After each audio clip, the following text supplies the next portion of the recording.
Hi, everyone. Welcome to Mama Wears Athleisure. I am your host, Mariela de Santiago, a first-time mom. We focus on all things mom with tips to help make life easier and more organized for all you mamas out there.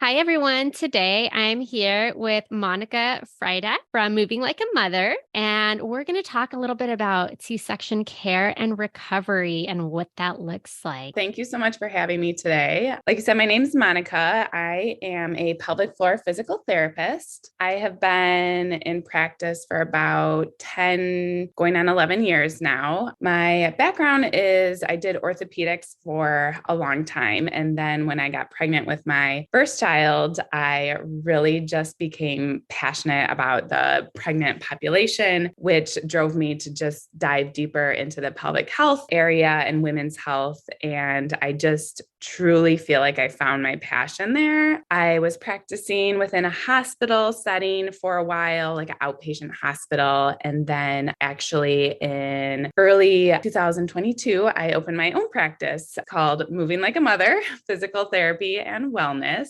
And I get the opportunity to work with women from honestly all walks of life, all different age ranges. So anywhere from preconception to postmenopausal, but definitely a lot of pregnancy and postpartum. I just really, really enjoy that population. Yeah, it's so much fun. I have 3 kids myself, so I can really relate to these mamas. And it's so great being able to help them learn about their bodies and take care of them. I love the name of your business, Moving Like a Mother. It just screams so much like strength and power. Oh, thank you. And I also follow you on Instagram and I see all of the things that you do. So the fact that you can balance it all is really inspirational and awesome to see that you run your own business. You have 3 kids and you're able to squeeze in all of this running, which if I remember correctly, you just did a marathon?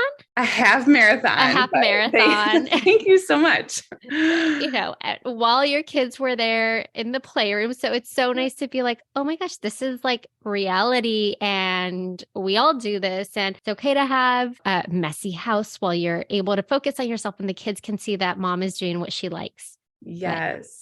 Well, thank you so much. It's not always easy. Again, I was just telling a friend this social media, right? You get to always see the good days and the good things, but I feel so lucky that I'm able to do the things I enjoy, which like running and exercising and have my business and also have my 3 kids. So I feel lucky that I'm able to kind of fit all that in.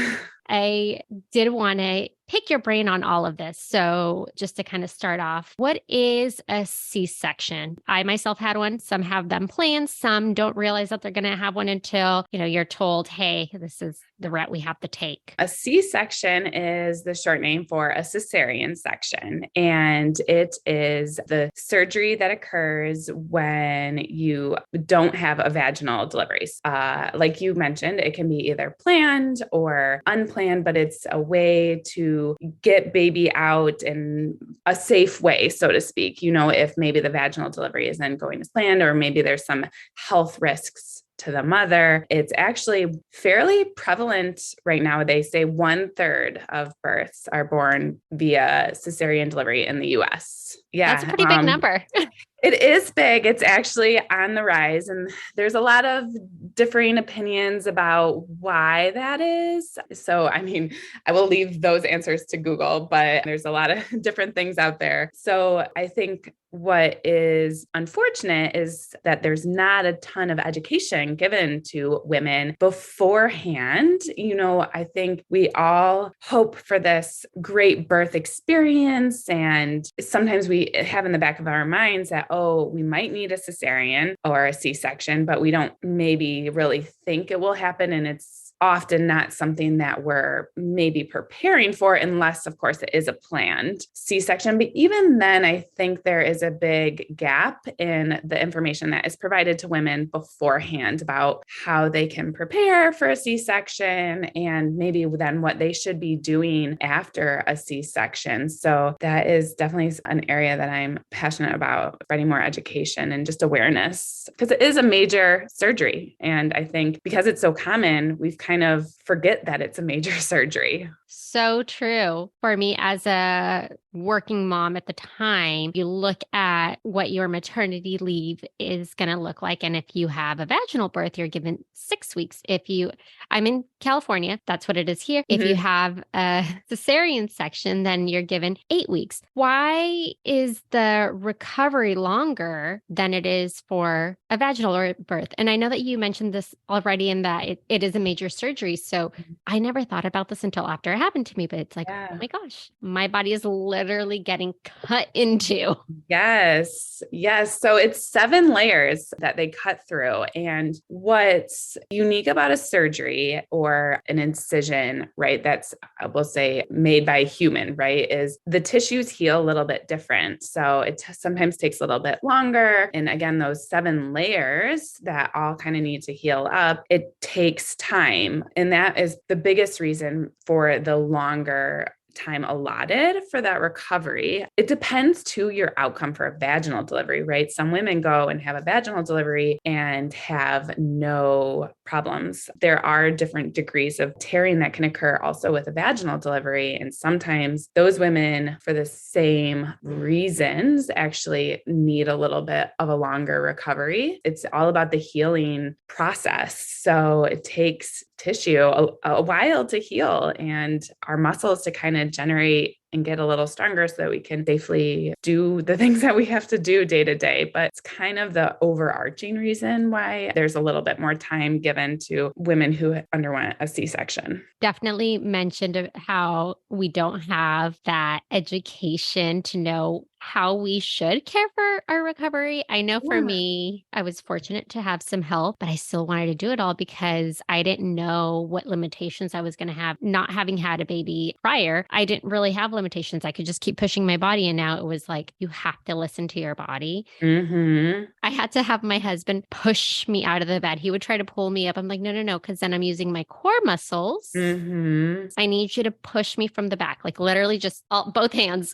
Yeah, and you bring up such a good examples. The log roll technique is something I feel like every woman should be taught, definitely in the hospital, if not beforehand. What that is instead of trying to like sit up, you roll to your side and then kind of as a unit, you push with your arm and you kind of swing your legs over the edge of the bed and you sit up together. By doing that little technique, it's so much better for your body to heal. You're not straining your muscles, you're not straining your C-section, and even using a pillow to kind of brace. And these are things sometimes your nurse will help you with or teach you about. But again, it's so interesting because if you go into a different area of the hospital where maybe people are undergoing other types of surgery, physical therapy is always consulted to go over these things. And it's just so odd that it's not a standard of care for women who've had C-sections that physical therapy is consulted either before or after. It's very different. I will say that I didn't know anything about having a PT even while pregnant. Like now I've learned about all of these benefits, but you just aren't exposed to all of this. And it's really unfortunate. But yes, about Yeah. how a physical therapist can help you throughout your pregnancy to help prepare you for the delivery or postpartum, regardless of the form of delivery. So Yes, I know. And I think what you're doing here with your podcast is so great because it's just, we need to spread more knowledge. And I think knowledge is power. And the more you know, and I do spend a lot of time with my pregnant patients. We do almost like a labor and delivery prep session. And we really just talk through the things that they can expect during labor and how they can make the most of their birthing experience. And I do talk to them and I say, okay, if the vaginal delivery does not go as planned and you undergo a C-section, these are the things that I want you to do immediately in the hospital and postpartum. I think there are some providers out there that are really good about recommending physical therapy either during pregnancy or in the postpartum period. But there's some providers who just honestly, they don't even know that what we do as pelvic floor therapists and as kind of the experts in the musculoskeletal system during pregnancy and postpartum. So I think, again, it just knowledge is power. And the more you know, the better. It is so true. Well, that actually brings me to my next question. How should an individual care for their incision? Like, what's going to help them with ensuring that it heals properly? Bring this up because I remember one of my best friends was like, oh, yeah, I still don't have feeling in that area. No. And my son is now a year old, but it's very sensitive. So Mhm. I don't think that should Yeah. be normal. Right. No, that definitely not normal. This is why I always say common, but not normal, right? There are so many things that can be done in the immediate healing phase. Ice is good. Rest is good. Early mobility, key, trying to kind of get up, walk around, move around. And then as you start progressing and moving out further away from your surgery around weeks 4, we'll say it's really helpful to start gently moving the tissue outside around the C-section, right? So you're not right on the C-section scar itself, incision, but you're moving the tissue around it. And the reason for this is because when tissue heals, it doesn't always heal in this like nice, smooth pattern, right? It kind of can get knotted or locked down. It can cause tightness or restriction. And there's also nerve endings that kind of travel through and come up to different layers of our skin. And those nerves actually need to regenerate and heal as well. So doing things like gently moving the tissue around so you can maybe like pull up a little bit. And again, you're not on the incision itself at this point. Pull down a little bit, or taking different fabrics and gently rubbing again around the C-section. So maybe like a really soft blanket or a washcloth or a cotton ball. And what this does is it helps kind of facilitate healing of those nerves so that they get that sensation back and that feeling. And so as you continue to move further and further out, so around 12 weeks is when they usually say, okay, you can kind of actually get on that scar. And we really want to mobilize that scar tissue. So if we're going back to thinking about those 7 layers that you cut through, we want all of those layers to be able to move and glide over each other. But in the surgery, a lot of times they kind of get locked down. So that one layer is maybe kind of has some myofascial adhesions or restrictions into the other layers. Sometimes women will complain of like a puckering or like feeling like their C-section, like the skin kind of hangs over the top of it, or they get maybe some swelling up there. Moving those tissues around is what can really help. So it's all about C-section scar massage. And this is something that can actually be done a year or 2 years or 3 years down the road. It doesn't have to be like, oh, well, I had my C-sections months ago or a year ago. It's too late for me. Our tissue is constantly remodeling and can always be changed. Thanks for mentioning that because that was going to be my next question about, what can you do if it's already been over a year or 2 years? So you answered Yeah. that. I mean, there's all different things someone can do, on their own. And if you have access to a pelvic floor PT in your area, there's massage techniques and different things, again, that can be done to really get that tissue moving. And another thing I actually didn't bring up that it can be helpful is deep breathing down into your belly, and almost imagining I say breathing into like your belly and your pelvic floor helps to get those tissues moving as well. So if someone is in the earlier stages after having a C-section, the number one exercise I always recommend is some deep diaphragmatic belly breathing. I'm really glad that you did also mention that just kind of moving around does help because I feel like I kind of would get some feedback more from older generations that, oh, you need a rest, you need Yeah. to sit back. And that's just not me. I needed to go for a walk. And I don't care if I was moving as slow as a snail. I just needed to like move because it really did make me feel like that whole scar area was Yes. feeling better in general. So, with that, what are some other things that somebody that did have a C-section can do the initial first 8 weeks to ensure that they Yeah. are healing properly and going towards that recovery? And it's very minimal steps, but something that they can Mhm. do. Yeah, I totally hear you. And I feel the exact same way. If someone tells me like stay sitting or like lay in bed all day, I cannot. Like that sounds awful to me. And I think that is something that having the C-section can really impact us, obviously physically, but mentally too, because women aren't able to get up and move around or maybe pick up their kids or do things that they normally would be wanting to do. Things that you can do would be definitely going for walks, early mobility. And then as you start feeling better and energy starts coming back, even in those early weeks, getting outside and going for a walk, that's amazing and great for your body. Obviously, you don't want to like push yourself and be huffing and puffing, but just kind of, move and getting your muscles working. And get that blood flowing. It always feels so much better. Yes. So that's a great thing to do. There's some stretching you can do, laying on your back or laying on your bed and rocking your knees gently side to side. Or I'm a really big fan of a stretch. It's called open book stretch. And you lay on your side and you kind of twist your upper half and you open your chest up like you're opening a book, and it just feels so good. And it's actually really good for your abdomen and your tissues and your back, right? Back pain is something that a lot of women complain of after having a baby because everything is different and changed. So that's a great way to kind of move your body and stretch your body, connecting to your breath. I kind of talked about that. Deep breathing is great. As women get more in that 4 to 6 week window, you can start maybe thinking about bracing your core, starting to reconnect to those deep abdominal muscles, gentle kind of want to say body weight strengthening, which I think too, sometimes when we say exercise, people picture like, oh, I got to lift my weights and do all this crazy stuff. But like exercise can also be just gentle movement and using your body weight, moving your body weight in different ways. So like bridges and different things like that. So a lot of like yoga type of movements or even restorative yoga. Yep, exactly. And it's so great because it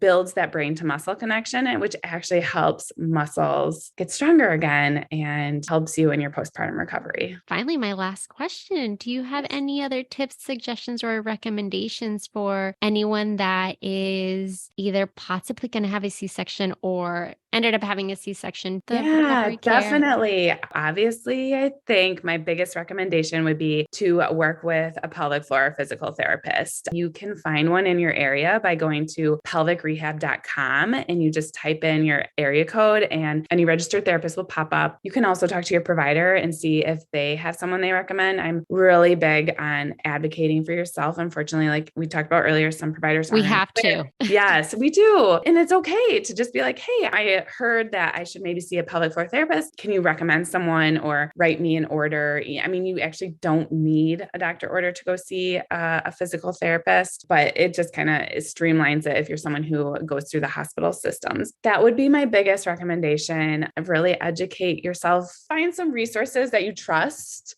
That's the best thing you can do, is really to kind of gain more knowledge. So true, because there's so much information that we're not given. We're kind of given a brief 5 minutes. Here's what you don't do. Okay, goodbye. Figure out how to take care of yourself and keep this little human alive. Like here's your 10-pound baby. By the way, you have a 10-pound lifting restriction. Bye. And good luck getting sleep. Yeah, exactly. Thank you so much. I appreciate you taking all this time to help us and just share, what we can do, because like I said, it's not talked about. So it is something that I feel like we need to bring to light as moms. Yes. No, I'm so happy to be able to spread more awareness around this topic and just help any mothers or mothers to be out there. Thank you for listening. Tune in next week for our next episode. You can find us on Instagram for more updates and tips. Be sure to subscribe wherever you listen to your podcasts and give us a review if you like us.